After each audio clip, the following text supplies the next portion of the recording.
السلام عليكم. بدأ ماتش الزمالك والترجي في يوم سياسي مريب بتفكيك حلف ورثه وتأسيس حزب الأمة السورية، واعتمد فيريرا على الخداع التكتيكي واللعب العشوائي، وده نجح في انه يخلينا نشوف الترجي بيلعب لوحده. اما المدير الفني للترجي الشهير بأبو معلول فما كانش محتاج يعمل خطة، لأن اللعيبة كانت جاية تونس غصب بعد حجز ساعتين الكورة دول من بدري. بس لفت انتباهي شيء غريب هشاركه في وجود الإعلام الكبير أبو المهازل.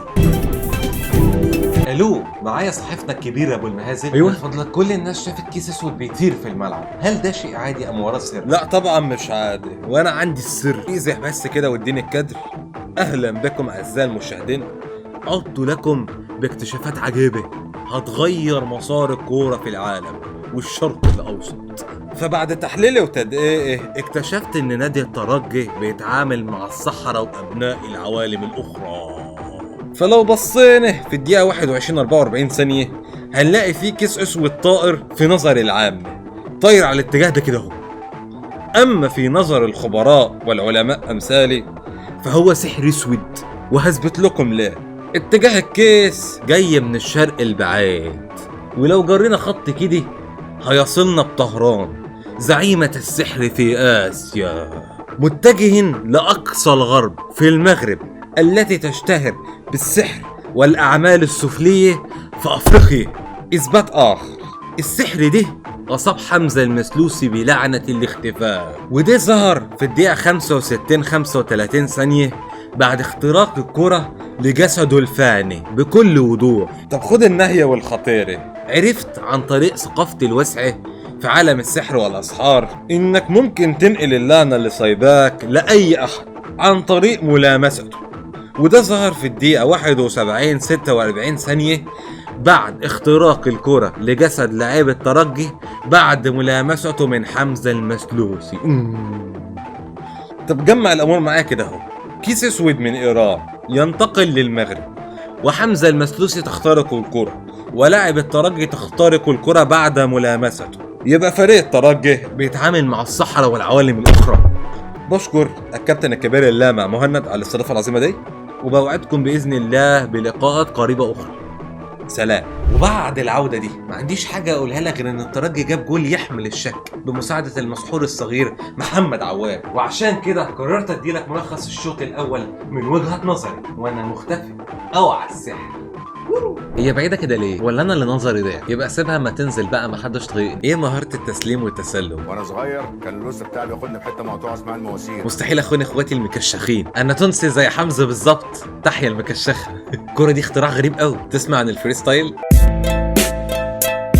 انا عمرو السيسي، دي فيها قطع علاقات وتنديد دي. طويل، انا بخافش غير من اللي خلقني. اصد الكوره عن بعد.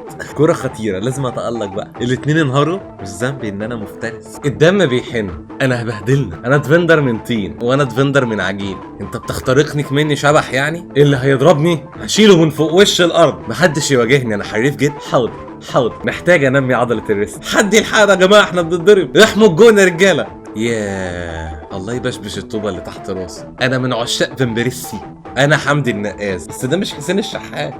ايه زرع البصل اللي بيلعب معانا ده؟ يا لهوي، مش رجلي من غير سنون ولا ايه؟ لا مستحيل اشيلك سبب الهزيمه. خد اخلاق رياضيه، ما بلاش كور عاليه بتتزحلق على الشعر الكبير. انت بتعمل ايه؟ انت فاكر سوسن بتدافع ولا ايه؟ والله لعبتي المفضله البولينج.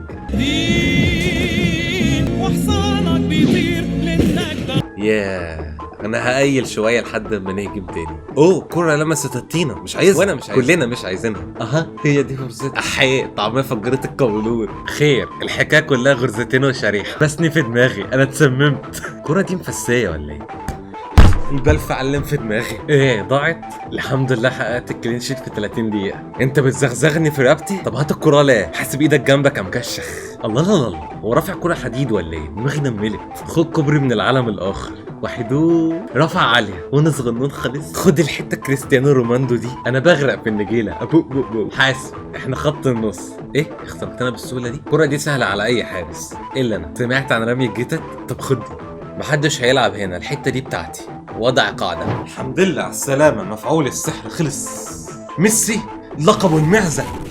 الشوط التاني كان شوط عقيم يكرهك في كرة القدم، ما حصلش فيه غير هجمة واحدة في الدقيقة 91 بقيادة صاروخ ليبي شارخ ومدافع على الله حكايته، نسي الكورة وبلعنا جول وخسرنا. التاني، وبكده ابقى انا خلصت اللا تحليل اللي انا بعمله ده، وجي الوقت اديلك ملخص الشوط التاني من وجهة نظر جلابيتي. ايه انا الجاسوس سيفي الجزيري، انت نسيت الخطة ولا ايه؟ الواحد وسطه بقى بيزيق، انا بمتاز بقتل الريتم ووقف المراكب السايرة. كان حلمي اكون جرار مزارع، محدش مهتم بألامي. انا طير في السماء. ايه الاستلامه العبيطه دي؟ زي الفل، يبقى طور من رفعاتك بقى. لا مش قادر، انا هزحلق دلوقتي. حان وقت احياء ذكرى الكابتن محمود فرج. ايه ما انقذتش الموقف؟ يعني انت هترجعني مصر؟ مع السلامه يا ابن اللعيبه، حمستني ابلع. انا غيبنت فجاه، انا مطقم مع ارجنتين مصر غزل المحله، كليتي شد عليا، حد ينجدني ببار حلاوه، هنتقم واقصوا عليهم. طب خلاص يا لهوي، مش عارف اسيطر عليها، مفاصلي عطبت عايزه تتزيت. نحن في ايران في مأسرة الشيخوخه. يا جدعان حمد الله موني بيمثل، احذر انا باك شفاف. هيحاربوا الزمالك بوباميانج، انا بلعب بيها احسن من رجلي. خط ال 18 بعيد، انا هغطس هنا. انت قافل رجلك جامد كده ليه؟ ما تخضع لمهاراتي. هو انا ثقب اسود ولا ايه؟ كرة خرمتني وعدت. انت بتجري كده ليه؟ هو الترقيص كان ازاي؟ خد كرباقيه في دماغ المصور. ها انا الصخره اللي هتتحطم عليها احلامكم. خلي راسك استنى، انا استنى. كرة خبيثة بس هجيبها برضه. الحمد لله على السلامة. ما عملتش لايك ليه بعد كل ده؟ ونهاية كلامي نصيحة لجماهير الزمالك، احرقوا خط دفاعكم. وبكده ابقى انا خلصت.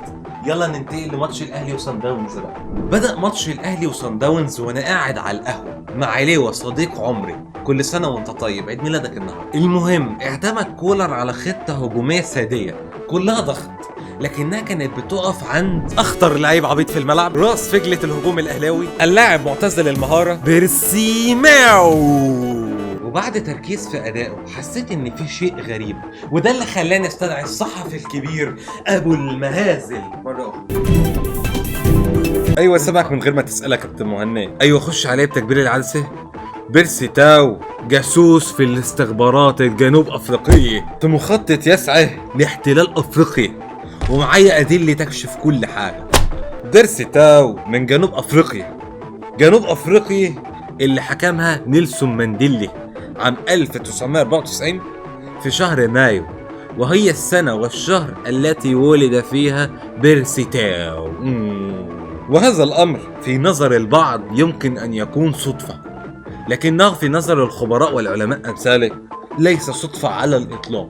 فلو بصينا في الأدلة هنلاقي أن مانديلا كان يسعى لتوحيد إفريقيا تحت إدارته، وقدم عدة مقترحات لدول أفريقية مختلفة، وعلى رأس هذه الدول مصر أرض الكناني التي كان يراها مانديلا المنافس السياسي الأكبر له في أفريقيا. وهذا المخطط وضع عن طريق الجنرال بيتسو موسيماني الذي علمه البعض على أنه مدرب كرة قدم، ولكنه فرد أساسي في المنظومة الجاسوسية. وبدأ تنفيذ الخطة بعد استخدام لاعيبة فضائيين استطاعوا ان هم يقضوا على الاهلي بخماسية ليلمع اسمه ويضيع صيته في الاوساط المصرية. وجرت الامور كما خطط لها، ودرب فريق الاهلي المصري واستطاع ان يجلب لنا الصفقة المنكوبة بيرسي تاو، ونجح في انه يبلغ الجمهور بهذا الجاسوس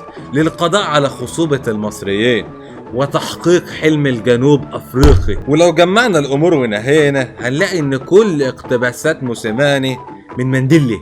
لماذا؟ وعام وشهر ميلاد بيرسي هو عام وشهر تولي الحكم المانديلي. لماذا؟ وحرص بيرسي على تضييع كل فرص الاهلي في الصعود امام صن داونز. لماذا؟ ومن كل التساؤلات دي اقدر اقول لك ان بيرسي تاو جاسوس جنوب افريقيا. اشكر الكابتن مهند مجددا على الاستضافه العظيمه دي، واوعدكم بلقاءات اخرى ان شاء الله. سلام. وبعد العوده والاثباتات العظيمه دي مفيش في ايدي حاجه بجد غير ان اقدر اقول لك خد ملخص الشوط الاول من وجهه نظرك. يا ترى البصه دي بكام في ضرايب النهارده؟ انا فدائي جدا، وساديو ماني فخر افريقيا. كرة سهلة بس ده من الماما افريقيا، هضيعها يا عم كل اللي عكوك الوالدين. انا دعست واحد سهل يعوضوه كلهم سمر ولابسين اصفر. الكرة دي اعلى من سقف طموحاتي. لا مش معقول انت كل ما تشوفني توسخ الشبكة. الحمد لله. برازيل افريقيا ارجوك رقصني صنبه. وسع على رقصيه الدولفين. لا مستحيل اكون صديقي الامس ومنافسي اليوم. خدها يا عم، انا ماسك سيريهات واغنيه راب على كوره. هتعمل ايه يا مجنون؟ الساعه 9 بالليل، ما تتحولش بقى. امسك مين يا جدعان؟ كولر قال لي امسك الطويل الاسمراني، وكلهم شبه يايا توريه. عالم الجمباز مدهش بصراحه. اللي هيلمس الكوره هيفقد خط بيضه. انا نجم صيادين السمك. انا فقدت شغف عبد قادر، مش هكمل. انا بهاجم بحزمه بقدونس، ده بيستلم الركنيه يا عم. دعنا والله. سبحان الله، دي كوره مقوسه، مش عايز المس العجل. انت كلها بتضربني، بس ولا كنت تضربنيش، انت ولا كبير ولا كنت تضربنيش. انا بين اشباه موسمين. شفت سلاحف النينجا؟ طب شوف. الحمد لله على السلامه. انت ما اشتركتش وفعلت الجرس ليه؟ انا ما اتريقتش على الجول الاول عشان بحب معلول. بدأ الشوط التاني بروح انتقام وامل في المكسب، لكن للاسف فضل امل لاخر الماتش. المهم جالنا ضربة جزاء وضيعناها. خلاص كده حل ضربة جزاء ازاي؟ وبعدها جالنا ركنية من علي زغلول وعبد المنعم جابها جول. مبروك. التحليل ده مش قاري والله، بس انا ما اقدرش اقول لك غير حاجه واحده. خد ملخص الشوط الثاني من وجهه نظري. محدش يستنى مني حاجه، اخدها وماشي. محدش مقدر. الواد ده اكيد حرامي، كل شويه بيهرب من الرقابه بتاعتنا. انا قفشه قاضيه والماتش مش من مستواي. انسوا الجول. غبي، سيبني، ما كنتش اعرف اعمل حاجه والله. من فضلك انا ناشئ صغير، ممكن اجيبها؟ لا حاضر. انتوا ليه صراع كده؟ عايزين نلعب معاكم. انا اللي همنع عرضيه الزغلول. احيه جول. انا هموت نفسي بقلب. كلنا هنجيب الجول. انا بص رجلك، ابعد عني عزة تاني. ايه الدبل كيكه اللي انا بعمله ده؟ بس حاسس ان النجيله دي سوست. انا هريح بقى، بلاش الله يكرمني. الحمد لله على السلامه. هقول لك على حاجتين بجد. الاولى انا بحبك وشكرا على دعمك في المقطع اللي فات. التانية الاهلي محتاج مهاجم، وبكده ابقى انا خلصت. سلام.